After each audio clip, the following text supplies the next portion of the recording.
What was it like in the Newmanry? Who worked there and what did they do? Working life at Bletchley Park varied hugely depending on what sort of work you were doing and which section you were in.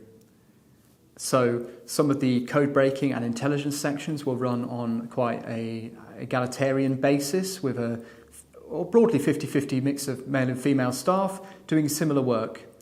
Some of the more factory-style sections in communications or machine work tended to be overwhelmingly female and run in a much more disciplined way, where there was no room for improvisation or creativity.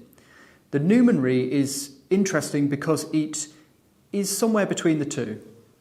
It's a machine section. It requires a lot of discipline to run machine operations effectively, but there is room for a lot of creativity and lateral thinking as well.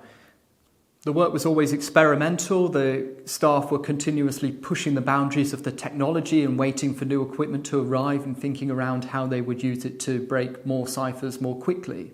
So there was a real benefit in encouraging a democratic atmosphere, one where ideas could be shared freely.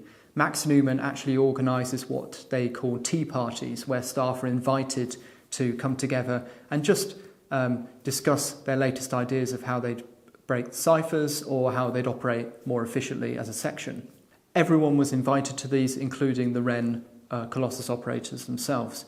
There was also a suggestions book where staff could make suggestions about improvements they'd like to see. There were three types of workers in the Newmanry. There were the civilian cryptanalysts. These included, as two of their leading figures, two pioneering people in the field of artificial intelligence, Jack Good and Donald Mickey.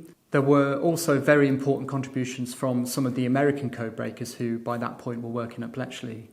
And chief among them was Arthur Levinson, who's one of the leading lights of cryptanalysis at the post-war National Security Agency.